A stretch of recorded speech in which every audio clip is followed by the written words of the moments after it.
All right, today is a follow-up for a deputy-involved shooting that we had on November the 2nd. I think it's important that we let the community know some of the facts that we've been able to determine happened that day. I think the community needs to know, and buzzword today is transparency, and this is a way to be transparent. I know I had a press conference later that day on November the 2nd, gave out some information. One bit of information I gave out was incorrect. We discovered that, so we'll want to correct that. But kind of go over what we found so far in our investigation. This started about 1:30 when we received a couple of 911 calls, a domestic related incident. And I'm going to kind of go over a little brief, and then we're going to play some video so you can kind of hear exactly what happened and also see for yourself. Started with 911 calls from a female who you will hear say that she's going to die. She was very distraught. You could hear the fear in her voice. The 911 dispatcher did a great job keeping her on the phone until the deputies arrived, but she was giving us information what was going on. There was other 911 calls that came in from other people in the area describing an individual that had a gun that was shooting. That she needed help. Deputies were on the way. They were dispatched. We're not very far away. Deputy McComb was the first one to get to the scene. As he pulled up and parked his car to his right was another vehicle. It was a silver Charger. You'll see that in the pictures. An individual male was standing there that fit the description that we had been given by the victim that called in. Deputy McComb immediately saw that the suspect had a rifle in his hand and started shooting. What we've discovered, he was not shooting the rifle. The rifle had jammed. It would not shoot, but he had a pistol in his other hand. And he fired numerous times with the pistol, striking the deputy's vehicle at least 3 times. We matched the bullets that we found inside the deputy's vehicle to the 9mm pistol and shell casing that we found at the scene. We also put the suspect's DNA on the pistol, which puts the pistol in his hand. After he fired at the deputy fired back, striking the suspect in the elbow. He then ran to a porch in an adjacent house and grabbed a lady and took her hostage. You can hear the deputy in one of the body cams saying that he's got a hostage. The husband of this lady, you'll see, assisted us by getting the rifle away from the suspect, and he carried it in the yard and laid it down. Deputies then approached the suspect, who still had the lady, who still had her by the throat and was choking her, and our deputies had to use force to get him away from her. They attempted to use the taser. The taser wasn't successful, so they started using physical force and was able actually to get him away. We're very fortunate. I'm not standing here talking about having a funeral for a Richland County deputy. It wasn't because Michael Dennis, who's the suspect, didn't try to kill our deputy. We're very lucky. You'll see one of the bullets went through the windshield and hit the computer that's in the car, which is right close to where the deputy was sitting. So we're very lucky. Through the grace of God, the deputy did not get injured. We were able to apprehend the suspect without the lady that he had hostage being seriously injured. While she might not have any physical injuries, you can just imagine a shooting happening right beside your house, and then you're being taken hostage and you're being choked out by the person who did that. So we're going to show some of the videos and try to point out a few things to you. This is an original 911 call. 911, where is your emergency? I'll go drive. They're shooting. Hurry up. They're shooting at me. Hurry up. Hold on. Hurry up, my baby shoot. Okay, now who's shooting at who? I don't know. Hurry up. You see the gunshot now? Yeah, in my yard. They knock on my door. Hurry up. Hurry up, drive. Sit them down, please. My baby here. Stay on the line with me, okay? They shooting at you now or somebody? That's somebody else.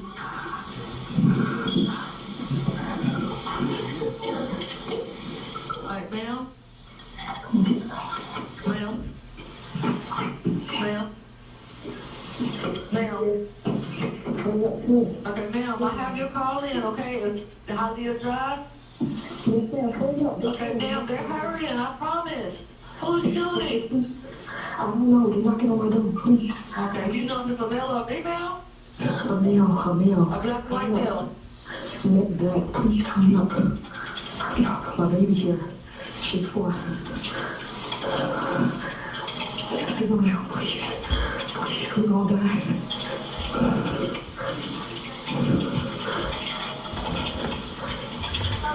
She's gonna die now. Alright, ma'am, what's your name? Do you know this person? No, please hurry up. Okay, ma'am, they're on the way, okay? Okay, we don't got much time. So talk to them on the line as long as you can, okay? It's not the young. Okay, how many people, ma'am? Like 4. They all males? Yes, ma'am. Alright, all now, please. Get outside, hurry up. Okay, hold on. Alright, ma'am, the one that's shooting, do you know what he's wearing? No. Hurry up, please, hurry up. They keep going on. You don't know what they're driving, correct? No, I don't.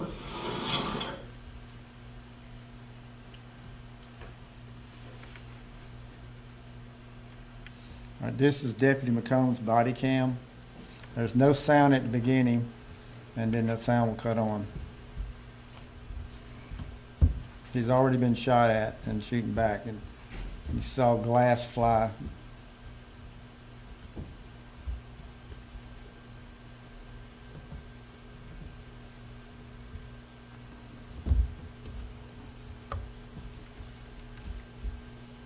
Hey, drop it! Hey, he better get him on the ground right now! Hey, we're good. Drop it! What? Hey! That's fine. Hey, listen to me. Okay, hey, you and you, lay down right there. Lay down right there!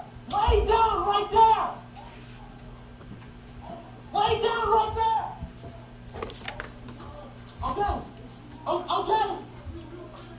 Okay, stay there. Then Paula. There's where the action. We'll go back.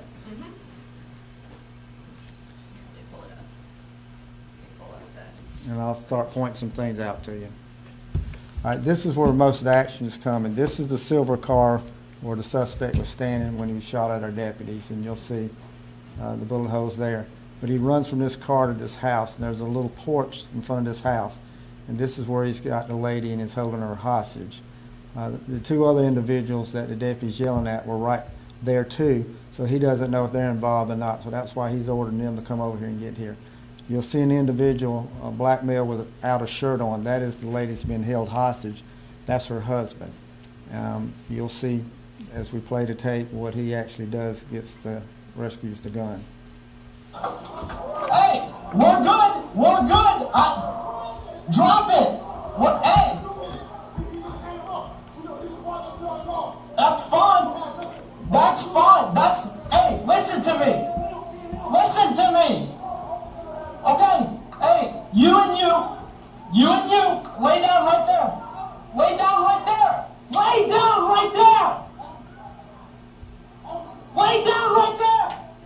Their mother's the one actually being held hostage. Okay, stay there. There's the husband here. This is where she's being on. He takes her right in here.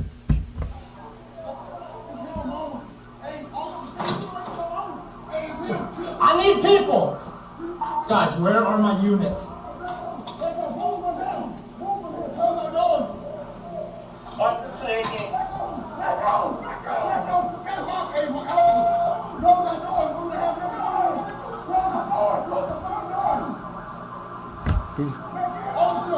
That's her right there where he's holding her. I hear you. Where to park the marathon?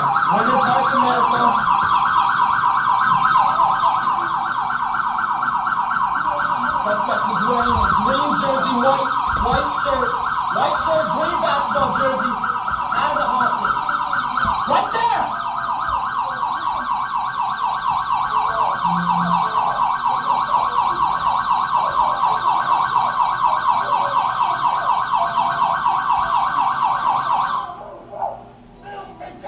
Stop!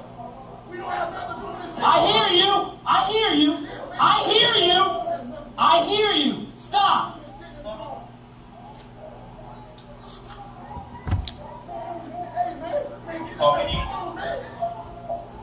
There's the husband took the gun, the rifle away from the assault rifle. He's got it in his hand, and the deputy's going to give him instructions on what to do.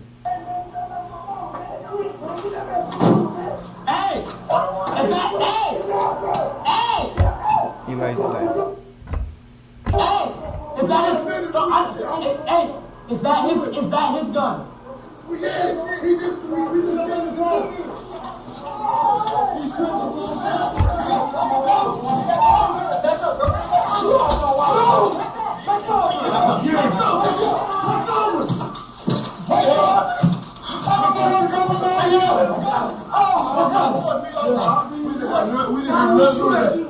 We don't have nothing going on. Why he shoot at you? Nothing. We don't have different call. We don't know. He just hung out. Yeah, he just started shooting at old, but I won't have nothing to do with it. I swear to God. We just chilling.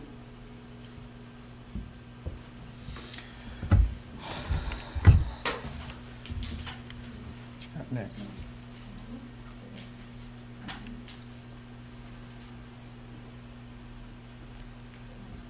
All right, this is our deputy's car. This is the round that was fired from the pistol by the suspect that went into the computer. You can see the computer, and this is where the deputy was at. Have a round that went through here and flattened the tire, and the one went in the door. We were able to match those rounds up with the 9mm pistol that we found on, you'll see in just a minute, by the porch where he grabbed the lady. This is the assault rifle that he was hit. You'll see there's 2 magazines that's been taped together, which gives you multiple rounds. 2 bullets tried to go in at the same time, which jammed the gun, so that gun was not able to be fired. That's the stolen gun. This is the porch. You can see the blood from his arm where he was shot. This is where he had the lady. And this is the pistol that he was shooting that we found. And there's a little close-up. You see that the action is open. That means he fired. Go back. He fired every round that was in the gun. And so when you finish shooting all the rounds out of the gun, it will lock back like that. That's a Glock 9mm pistol, which matches the bullets, and then also his DNA was found on that. This is one round through the windshield that hit the computer. This is where the deputy sits right here. So you can see the trajectory of the round would have probably hit him if it wasn't been stopped by the computer. And then I showed you where the other 2 rounds. This is the deputy's rounds. This is where he was sitting in the car and he was shooting back. He shot through the windshield and he struck the suspect 1 time. This is the suspect, Michael Dennis. I don't know how to describe him. He's just one bad guy terrorizing that community. He has a long criminal history. Back in 2014, he was arrested for robbing, I think, 3 USC students. He's convicted, served some time with that. He got out. He's been on a terror, breaking in, doing home invasions since then. Back in March, we had an incident with a home invasion with him. He was charged with burglary 1st degree, armed robbery, kidnapping, assault battery 1st degree, possession of a weapon doing a violent crime. His bond was set at $75,000. Unfortunately, when the jail got it, they released him on a $75,000 PR bond. It was supposed to be a cash bond, a surety bond, so he was mistakenly let out. Bench warrants were issued on him. Once that was discovered, he was not located, and he's just been on a holy terror, terrorizing that community, which is between Atlas Road and Bluff Road. he just terrorized that whole community with his guns. There's no doubt that he thought he owned that community. He can go in there and do everything that he wanted to do. He has since been released from the hospital on Tuesday. He's in the Avon S. Glen Detention Center now without a bond. Citizens Advisory Council for the Sheriff's Department met with them on Tuesday, had 19 members here. They saw what you saw, but they saw more. There's some of the video that we don't want to release because it's got information with addresses and names and telephone numbers, so we didn't want to put that. But they got to see lengthy body cams, some more information and stuff. So the Citizen Advisory Council has already seen this. I thought it was important that they see what happened before we release it out to the public. But we're about finished this investigation. When we get through with it, we'll send the results to the solicitor's office, and then they'll make a determination if the deputy acted properly when he shot his gun. I do want to emphasize the deputy was shot at first, and then he shot back.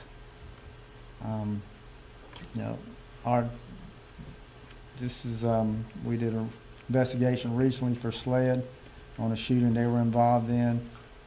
Same as we did this one. We get all the facts, we get all the information, and then we submit that to the solicitor's office and make a determination.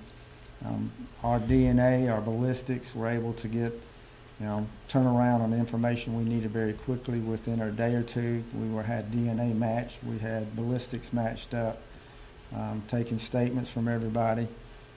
The husband, helped us. He took the rifle away from him, and while the suspect was still holding his wife hostage, the two men that were put on the street, that's the son of the lady that was held hostage.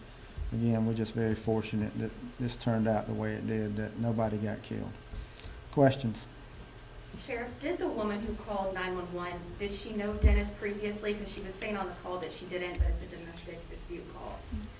Later on in conversation, she does name it. I don't think she was aware when she was initially making the calls who it was that was there shooting guns and knocking on her door.